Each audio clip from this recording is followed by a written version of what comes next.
The Indianapolis Colts conducted one final joint practice with the Cincinnati Bengals this week, and the results were mixed to say the least.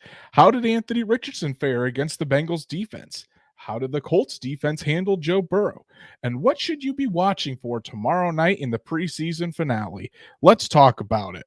Welcome to the Horseshoe Huddle Podcast presented by Indianapolis Colts on SI.com, part of the Fans First Sports Network. My name is Andrew Moore, and as always, I'm joined here by my co-host and fellow analyst and now deputy editor, co-deputy editor of Horseshoe Huddle, Drake Wally. Apologize for the technical difficulties. Drake's internet company decided to be a butt and go out right when we were trying to start our show. So Drake is joining us from his hotspot and on a laptop instead of his normal desktop. So bear with us tonight, but hey, we're going to get through it. Drake's a champ. He's pushing along, and we're going to get to talk about really all the happenings this week, Drake, between the Colts and the Bengals. Honestly, a big challenge, much bigger challenge going up against the Bengals and the Arizona Cardinals last week in these joint practices. And while the Colts offense especially started out pretty slow, they got things going. We'll talk all about it, but they got things going towards the end and ended up finishing strong, which is what Shane Steichen really wanted to see. Yeah, and again, sorry if I sound like I'm on a telephone call, but we're going to get through it. All right, it's just one episode, people. So it's good to see them, obviously, against the Cardinals, but then to go against the Bengals, a much better team. You know, you're talking about Joe Burrow. I'm not saying Kyle Murray can't be an MVP candidate, but Burrow is probably far closer to that if it does happen. So I think that it's awesome that they got a chance to see such high-level competition. There were some lows, there were some highs, and there was a little bit of some drama with certain local coverages and all. There was all sorts of stuff underlying with this practice and this whole week leading up to this preseason game. So I'm excited to talk about those. The final preseason game before we actually get to talk about real games that matter.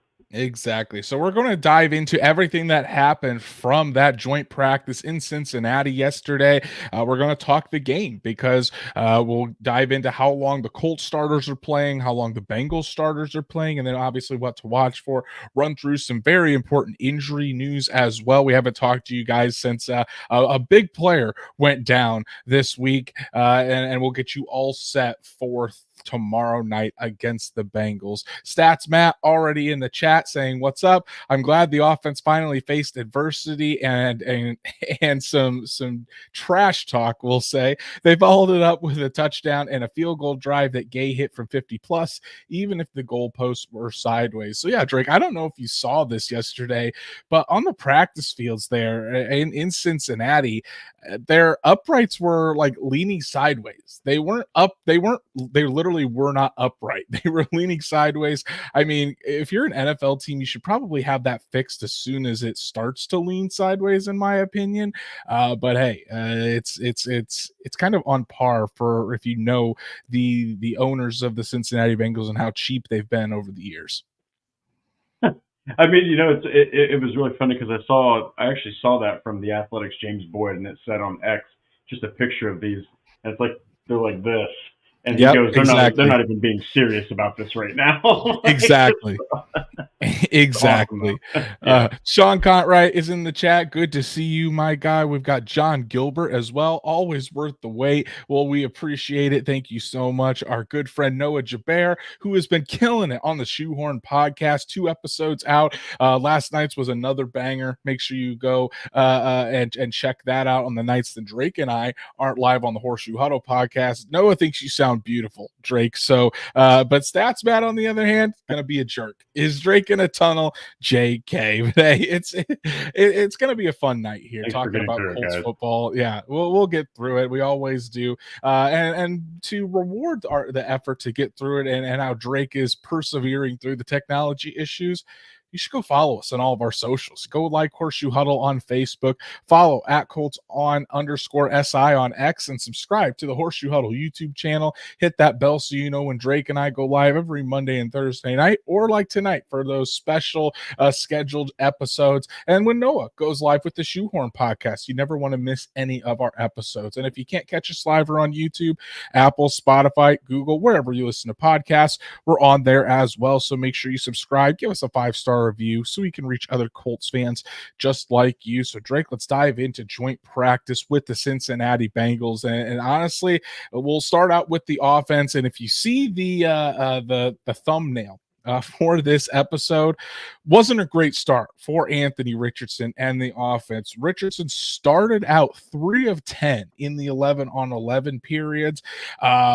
Just the pressure was really getting to him. What I mean by that is the Bengals defensive line at first was just having their way with the Colts offensive line. 3 would-be sacks of Anthony Richardson yesterday, forcing him to get rid of the ball quickly, was getting rid of the ball before his receivers were even ready for it. It was making him take off and run outside of the pocket.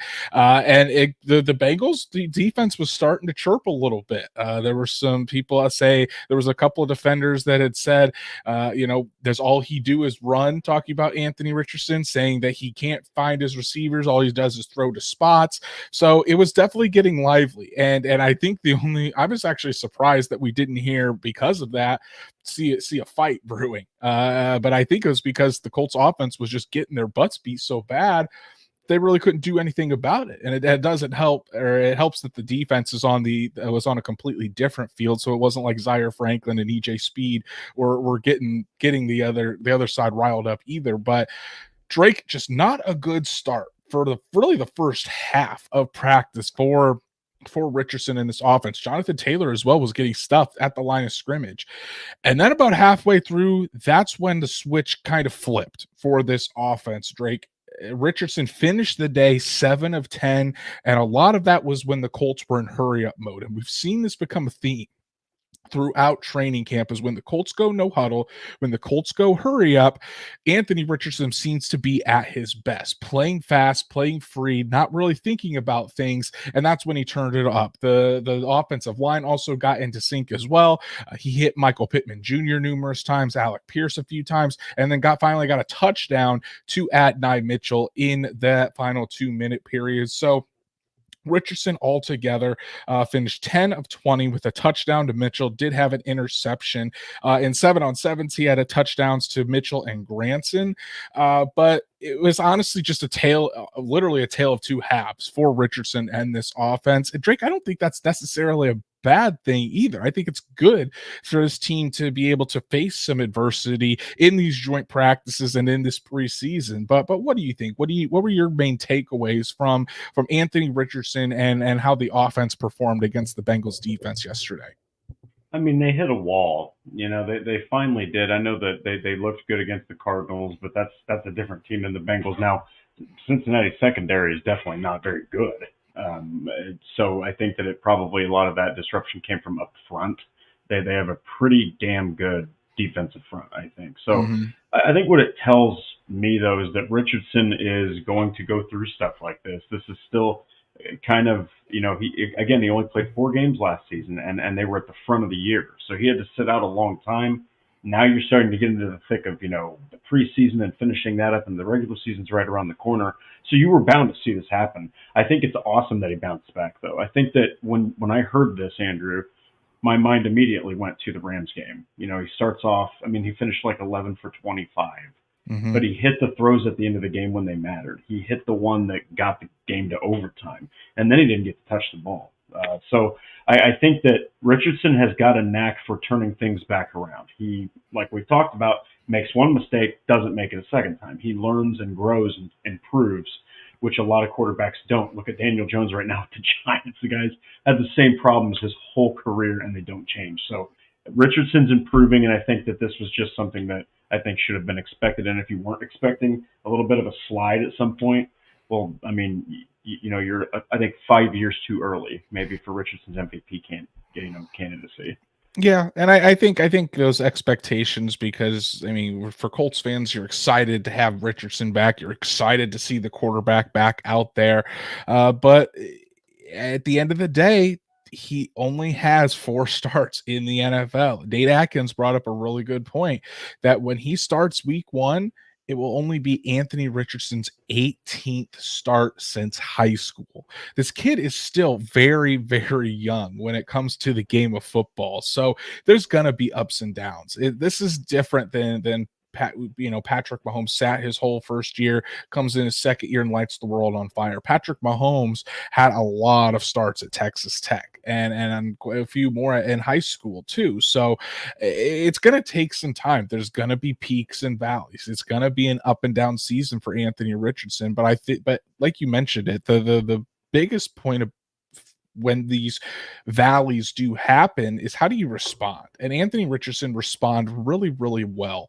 He didn't lose his composure. Sure, he was frustrated. Obviously, you don't want to start out a practice, especially a joint practice, when you're going up against other competition and your competitive juices are flowing. You don't want to start out the way he did, but he didn't let it get to him. And I think this is very obvious growth from Richardson, even from when his last season at Florida. And I think Richardson has spoken on this before, where there was a game where Florida took on Kentucky, and it was Anthony Richardson versus Will Levis. And Richardson really started to look at it that way. He wanted to go out there and outperform Will Levis, and he ended up pushing too hard. And when he started pushing too hard, he ended up having a really bad game. And he really learned from that too. He said, it can't be about me. It has to be about the team. And I can't be dwelling on what's going on around me. Just take it one play at a time. And I think that's what he did on Sunday or on Tuesday, yesterday in this practice. It didn't start out great, but he didn't get too down on himself. He was going to have other periods to go out there and prove himself. And again, this happened in the hurry up as well. And I think this is going to be a regular part of the Colts offense this year. Not only if the Colts are in a slump, but I just think they're going to use it periodically to just get things going. I really think that this hurry up that they found and how Anthony Richardson really excels in the hurry up offense, the Colts are going to use it, whether if they are struggling and they need to get a spark, whether they want to catch a team off guard, whether they want to get off to a fast start. Even I think you're going to see more of a hurry up offense than we have seen in recent years. Like last year with Gardner Minshew, it wasn't really used. I mean, it was used more than normal, but I think it's even going to be up from that. 2022, 2021, you really didn't see a ton of the hurry up offense. In 2024 here with Anthony Richardson, Drake, I think it's going to be a Colts staple. Well, I mean, clearly he works really well moving quickly. And especially when he can probably get just a little bit of his legs going. I think that Steichen knows exactly where to put this guy in in situations to succeed. So he'll have to learn though that when you're slowing the tempo, you're going to think about things. You're going to have to think about some things. So it's not always going to be let's go. There's going to be times that offense is going to need to push, it's going to need to push down the brake pedal. So I think that Richardson's still got room to learn. He's adjusting, he's growing, but I think it's great that he didn't just keep compiling mistakes. And as we've talked about since he was drafted, Andrew, one of his great qualities is that he tends to just bounce back after a mistake like that. Yeah, exactly. The real Mr. Colt saying, I think you're on your computer mic. No, he is on the external mic. We were testing it out. It is the external mic. Just for some reason, the external mic on the laptop just makes Drake sound like he's calling into the radio show instead of actually hosting the podcast here. But hey, bear with us tonight. Marvin Fox has a good question. Does it mean that there could be concern of the O-line or just AR continued learning curve? I don't really think there's any concern with the offensive line. Everything that I have seen all off season, the offensive line is looking good. And that doesn't mean there's not going to be other teams that get the best of them sometimes, though. The other guys on the other side, they pay those players too. And the Bengals defensive line has some big players on there too. So again, the offensive line got shored up in the second half of practice as well. And I really just think that it's going to be a learning curve for Anthony Richardson. Some games he's going to look really, really good. Other games he's just not going to, it's going to be a struggle. That's just part of the growth of a young NFL quarterback. And I think that Colts fans need to expect that coming into this season, that you're not going to see peak Andrew Luck out of Anthony Richardson in 2024. Hell, Andrew Luck even had these same ups and downs in his rookie season. I think Andrew Luck threw was it over 20 interceptions or close to 20 interceptions his first year in the league? So it's going to take 18. some time. 18, yeah. So close to 20 in his first year in the league. Anthony Richardson is going to have those learning moments as well. Stats Matt saying last season the Colts were first in no huddle rate and second in efficiency out of the no huddle. That's his Stats Matt stat of the day, and that's just going to continue. It really is going to continue with Anthony Richardson, and I could even see it being at a higher rate. But overall, Anthony Richardson, a good bounce back and a good way to finish that practice against the Cincinnati Bengals. Drake, one of you guys that really stood out, though, on offense, Will Mallory. Will Mallory making some plays out there with the first and second team units, was one of the lone bright spots on offense the entire day, I would say. Caught a touchdown from Joe Flacco, caught a few passes from Anthony Richardson in the first teams. Will Mallory starting to get healthy again, and because he's been healthy, he's been able to go out there and show that he can make some plays. Yeah, and I still think that Will Mallory is the most explosive tight end on the team. I really do. I think that he's got great hands, got decent enough route running, but it's that speed, that acceleration, that burst right off of the line of scrimmage. I think that he's gotten a little bit better in run blocking too. So I mean, he is a hell of a wild card. And now with certain news that has happened and updates that we'll talk about, he's going to have more opportunities than ever to make the roster. Pretty much might be a lock. But yeah, I'm really intrigued. Him and Kyle Granson, I think, are going to be used interchangeably. Granson might get the bulk of those snaps at first, but man, I think Mallory's going to have a bigger role than last season, for sure. That hot spot was speeding you up. You're talking super fast. I think it was just a lag. But yeah, I agree, Drake. I think that Will Mallory, especially with the injury to Jelani Woods, which we'll talk about later in the show, Will Mallory's got a golden opportunity here. To really, as long as he can stay healthy. And that's been the biggest thing for Will Mallory since he was drafted last year. The kid's just got to stay healthy. And if he stays healthy, there's going to be opportunities out there for Will Mallory to make plays, in particular in that move tight end spot, kind of taking and not having it to be all on Kylan Granson's shoulders. So it's going to be interesting to see the type of contribution I think that Will Mallory can make in the season. And if he starts creating some chemistry with Anthony Richardson, and they really start to connect not only on the practice field, but then it translates to the games, the more snaps I think you're going to see out of Will Mallory. But let's move to the defensive side of the ball, Drake, because this Colts defense was going up against Joe Burrow, one of the best young quarterbacks in the NFL. He's already led his team to a Super Bowl appearance, but once again, it was the Colts defensive line that was making noise. And in particular, it was Kwity Paye. Kwity Paye was really flashing all day long. I think he himself had a 1.5 sacks or 1.5 would-be sacks of Joe Burrow yesterday, consistently in the backfield. Even when he wasn't getting a would-be sack, he was pressuring Burrow all day. Had one outright, and then he combined on another one with Tyquan Lewis. And Drake, this is exactly what you want to see. We know what Kwity Paye was able to do against the Colts offensive line, and when you're going up against those guys every single day, you can probably learn some nuances, obviously, of the guy you're going across. But this is a completely different team. And a completely where the Colts haven't even seen these guys since last year when they played. Kwity Paye comes in and he was just dominant in practice, consistently pestering Joe Burrow and making things tough on the Cincinnati quarterback. And that's got to be really encouraging, especially if you're Charlie Partridge, because here you are, you come in. It's your first year as a defensive line coach. You got laid out to Latu. You've got DeForest Buckner. You've got Grover Stewart. Here's this guy over here. Kwity Paye, everyone's like, well, 8.5 sacks, okay. 6.5, I think, prior, 4 in his rookie year. He's slowly improving, but it seems like all we've heard in training camp is he's just getting to the quarterback more. And that's got to be encouraging if you're the defensive, line coach like Charlie Partridge or Gus Bradley, because this is a guy that's finally starting to, I think, blossom as a pass rusher and not just a run stopper. Because now, if he can be a guy that pushes for 10 sacks or more, that is just going to be really interesting to see what happens with him and layout to Latu and everything else that the Colts have got. Even with that outcome, I think that's really encouraging to Kwity Paye. It seems like he's really starting to hit that stride. And Latu was his normal self as well yesterday. Latu had a would-be sack of Joe Burrow, was consistently pressuring as well. And the Colts defensive line made it really tough on Joe Burrow. And that's why Joe Burrow in this practice session, Drake, I mean, Joe Burrow in the Bengals passing offense, you saw a lot of highlights on Twitter of them yesterday. A lot of the Cincinnati beat writers were talking about how the Bengals were dominating the Colts on the offensive side of the ball.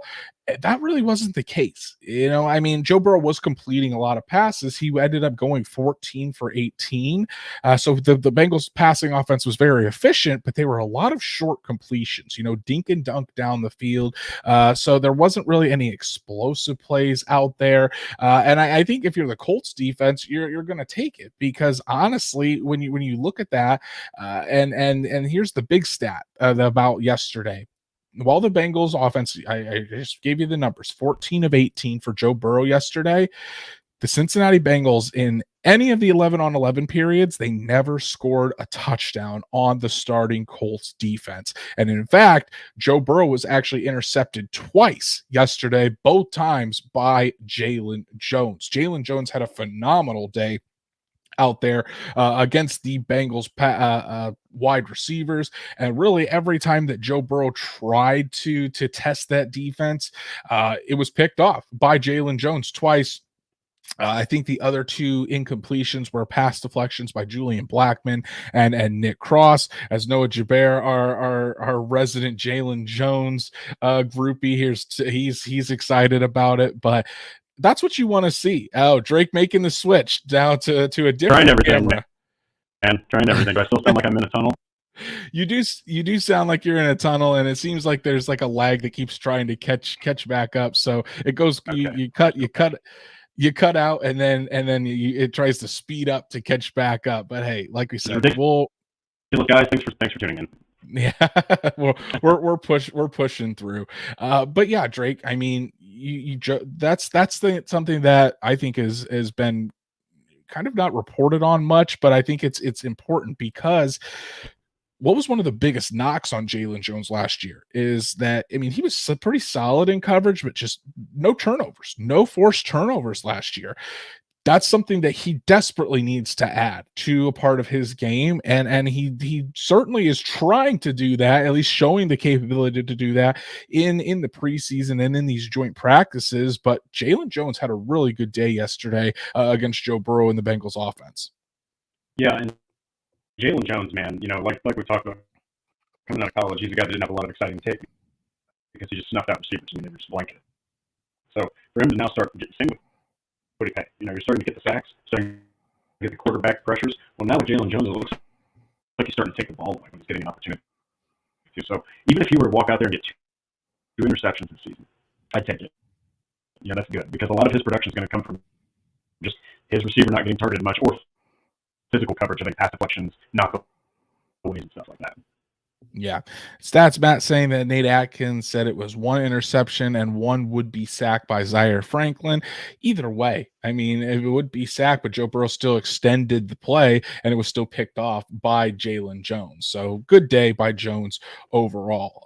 As far as the Bengals side of things, it was a good day for Mike Gesicki. He was finding some room over the middle of the field. That's something that definitely hurt the Colts last year with their linebacking group.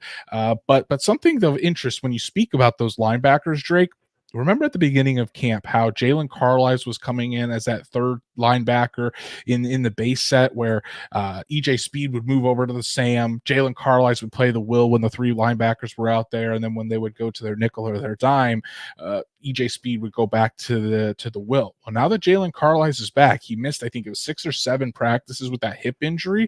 Jalen Carlisle is now back in that same position. He is the third linebacker out there when the Colts are in their base, and that's something I think that's key to remember too, because while the Colts depth chart shows that Segun Alubi is the starting Sam, when the Colts are actually in a 3 linebacker set, it's Franklin, Speed, and Carlisle's out there. And the more snaps that Carlisle gets, I think the better he's going to be. And again, you want to get that coverage linebacker out there on the field as much as possible. And early in camp too, Carlisle was certainly showing that he was able to play that role and play it well, and he was already forcing some turnovers.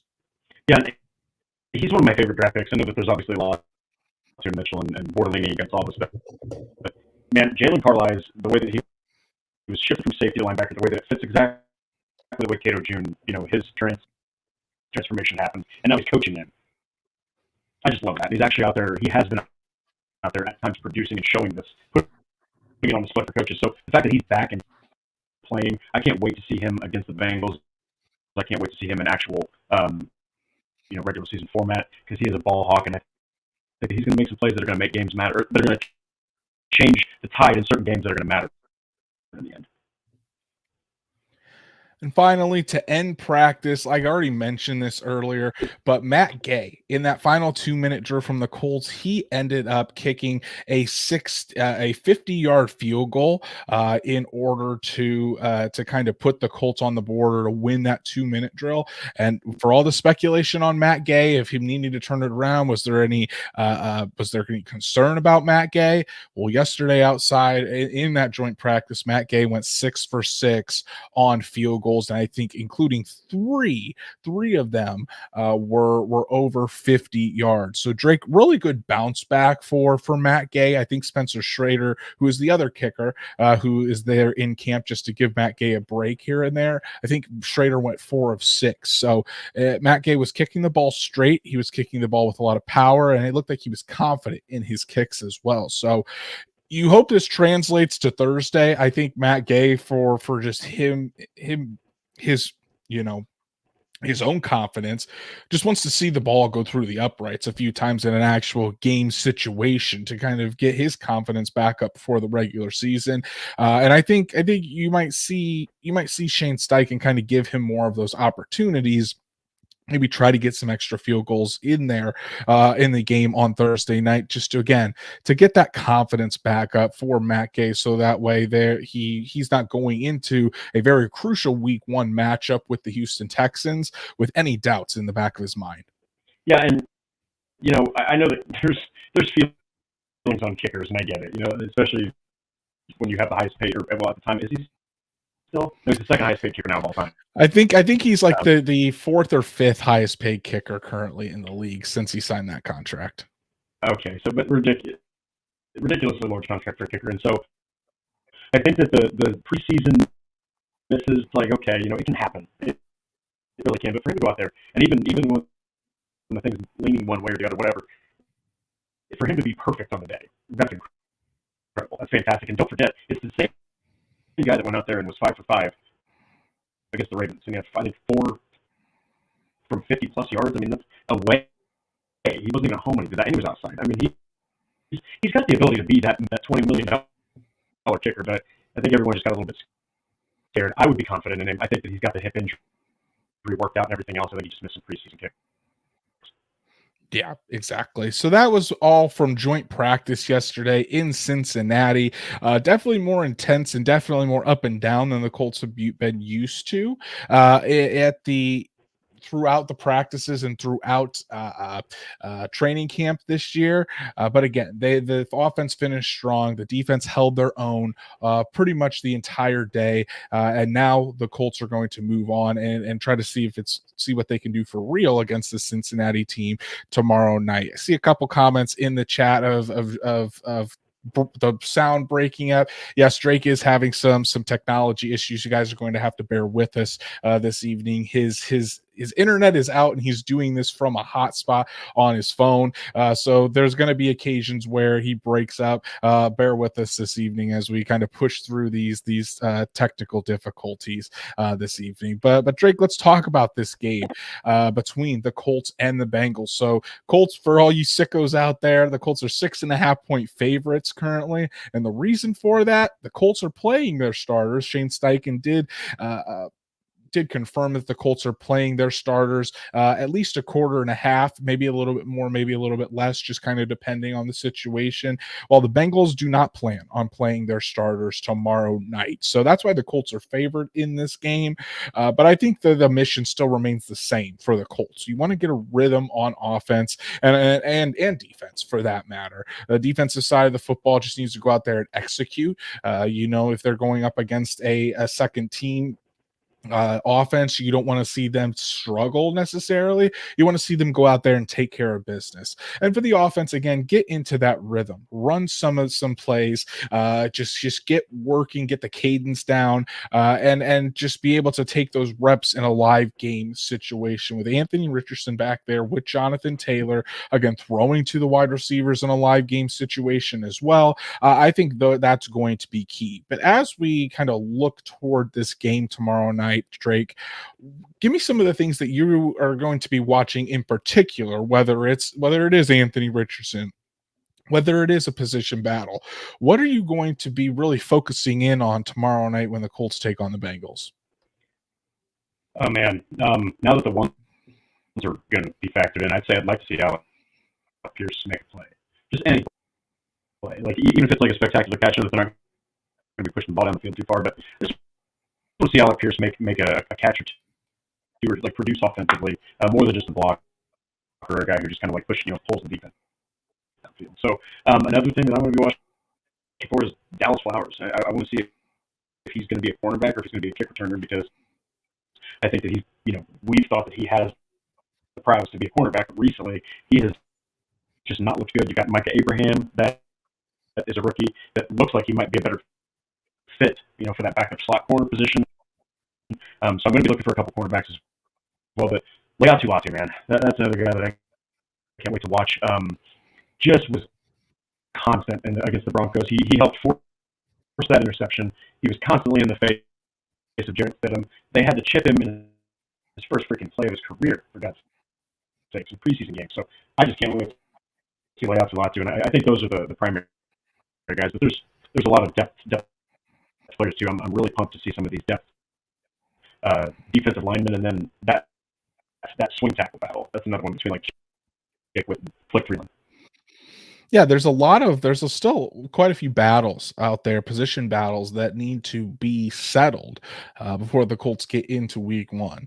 Drake, I think for myself, again, at least the first quarter and a half, I want to be watching Anthony Richardson. I really want to see him be able to lead the offense down the field and get some scores. Again, only 7 plays so far this preseason in that first game against the Denver Broncos. You want to see this offense get into a rhythm in live situations. You don't want to see them go out there and struggle against the second team Cincinnati Bengals defense for a quarter and a half. That definitely doesn't give you an encouraging feeling going into the season when the games matter for real and the Colts are going to take on the Houston Texans.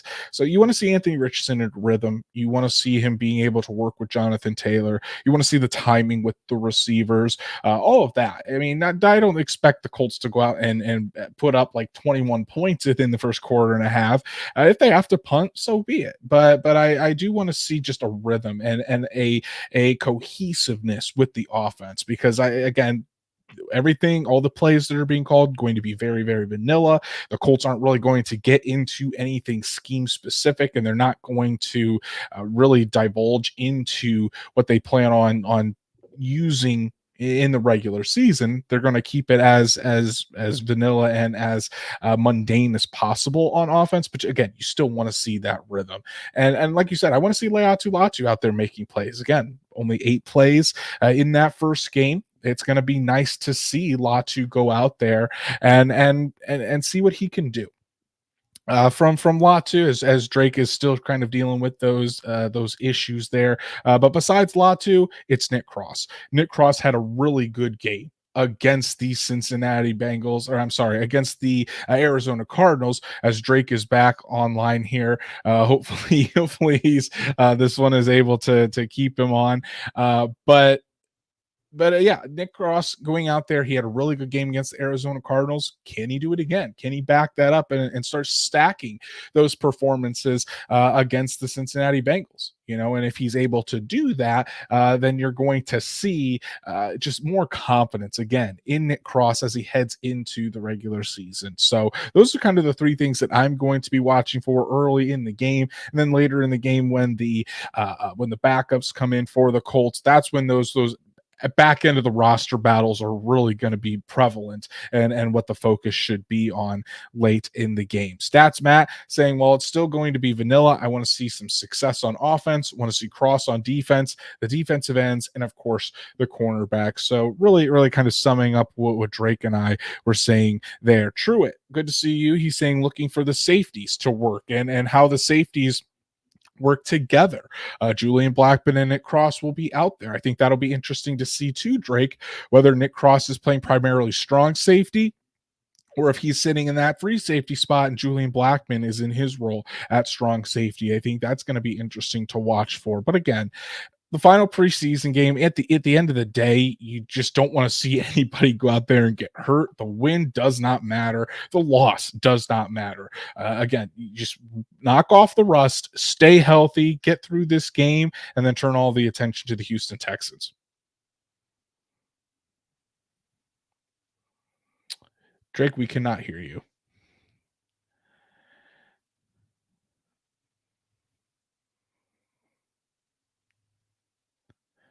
Cannot hear you. As Drake tries to get his mic working here, guys. But I think if you're looking for a barn burner matchup between these two teams, you're probably not going to see it. But again, I think health is the most important thing, and there's probably going to be some roster battles towards the end of the roster that could be intriguing as well. We can go through. Drake mentioned the swing tackle spot between Matt Gonzalez and Blake Freeland. Blake Freeland certainly hasn't performed very well in the preseason up to date.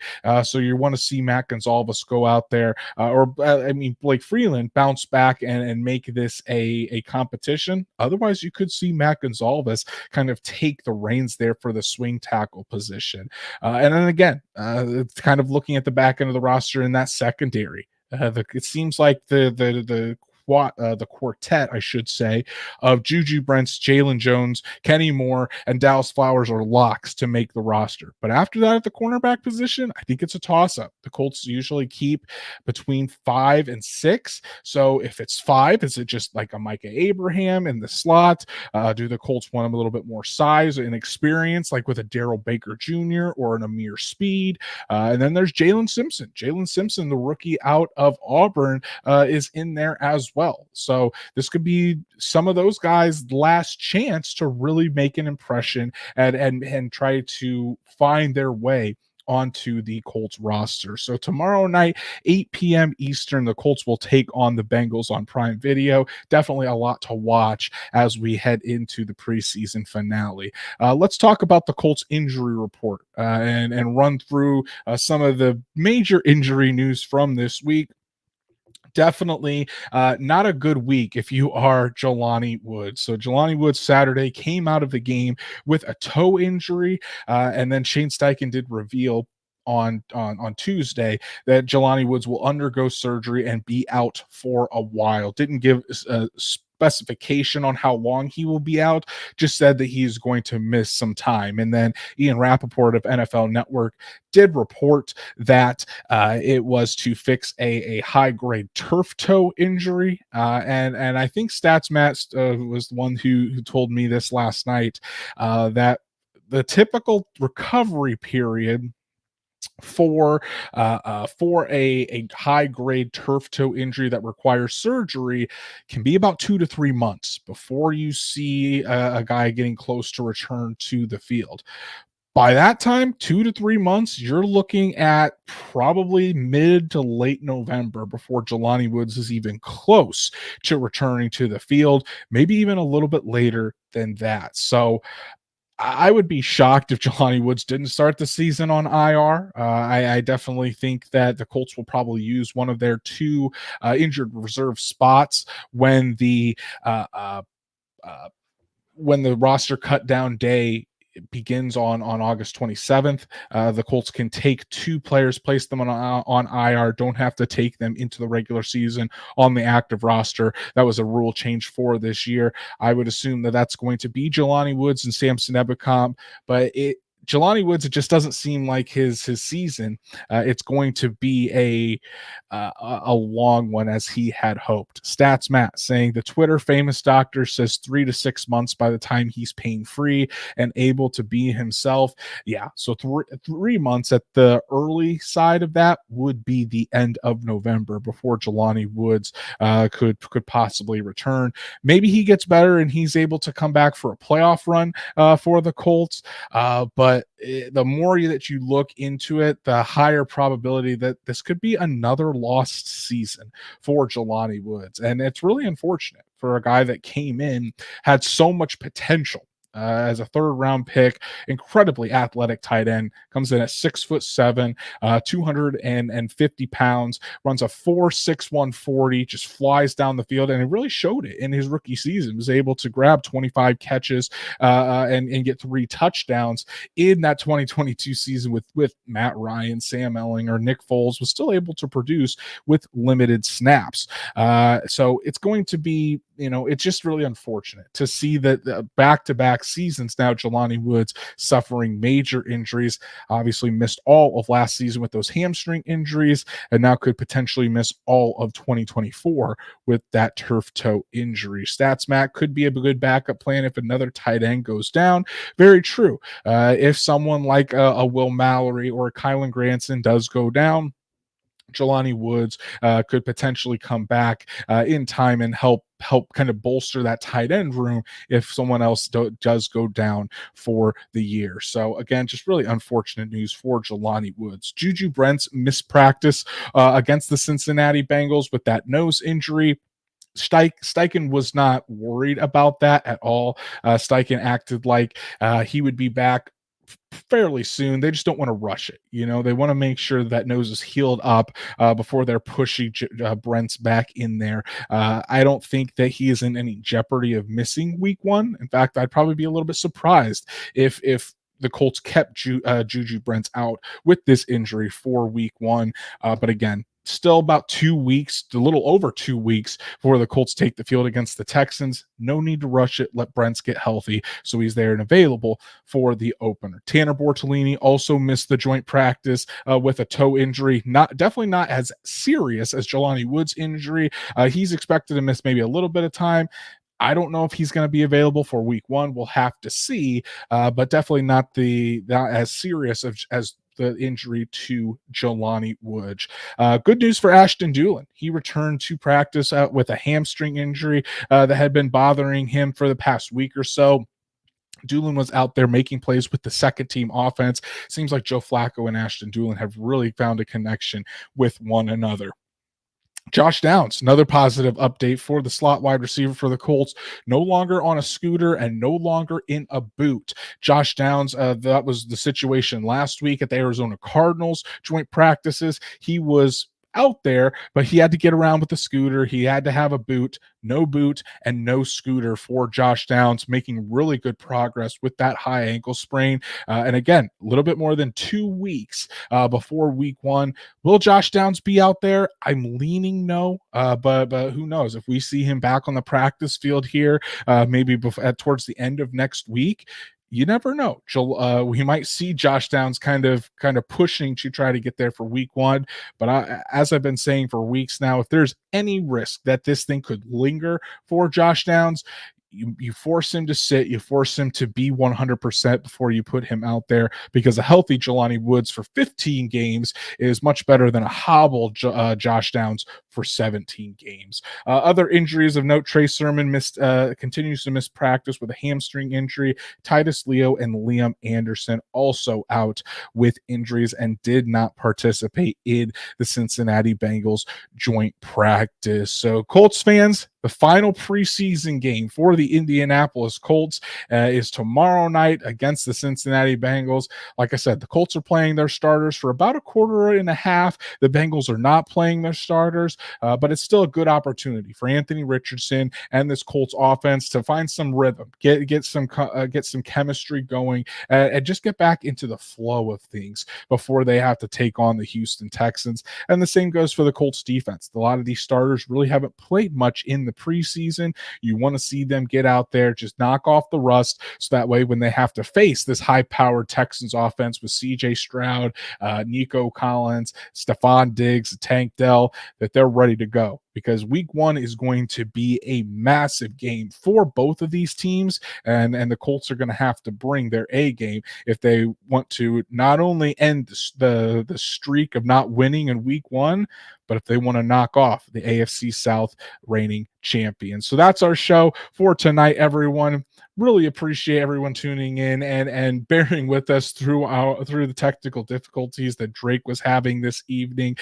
We apologize for the audios. Wasn't probably the best episode, but hey, we really appreciate everybody who tunes in every single week, supports us, and it really makes it fun for Drake and I to come and talk Colts football with all of you. No super chats tonight, but again, really appreciate everyone's support and tuning in every single Monday, normally Thursday, to talk Colts football with us. If you haven't done so, please go follow us on our socials. Go like Horseshoe Huddle on Facebook. Follow at Colts on FN, or I'm sorry, at Colts on _SI. I'll get it eventually on X, and then subscribe to the Horseshoe Huddle YouTube channel. Hit that bell so you know when Drake and I go live every Monday and Thursday night. Plus the Shoehorn Podcast, the newest podcast on Horseshoe Huddle. Noah Jaber doing an excellent job with that. He will go live normally every Tuesday, Wednesday, and Friday night to really take Colts fans' questions and really just dive into the topics that you guys want to talk about each and every week. So make sure you turn the notifications on so you never miss an episode. And then if you can't catch us live on YouTube, Apple, Spotify, Google, wherever you listen to podcasts, we're on there as well. So make sure you subscribe, give us a 5-star review so we can reach other Colts fans just like you. Make sure you also check out horseshoehuddle.com, where I know Drake, the hardest working man in Colts media, has a lot of pieces out there. For myself, I've got a piece out there on Shane Steichen. He went in depth on what he saw in the joint practice yesterday, what he was really pleased with, talked about Anthony Richardson and what he wants to see out of Richardson in this preseason finale. Really good stuff from the Colts head coach. So make sure you check that out, as well as everything else by our talented writers at horseshoehuddle.com. You can go follow Drake at DWalsterDrake. You can follow me at Andrew Moore NFL. And guys, we'll be back on Monday night to break down the season finale, or the preseason finale, I should say, for the Indianapolis Colts against the Cincinnati Bengals. And we'll be talking roster cutdown, because roster cutdown day is on Tuesday. So Monday night, we'll be talking a lot about roster cutdown, maybe give some predictions of what we think the 53-man roster will look like. And guys, 2 weeks, only 2 more weeks until the Colts take on the Texans in week one and real football begins. You can almost taste it. So Colts fans, have a fantastic weekend, and we'll see you right back here on Monday night.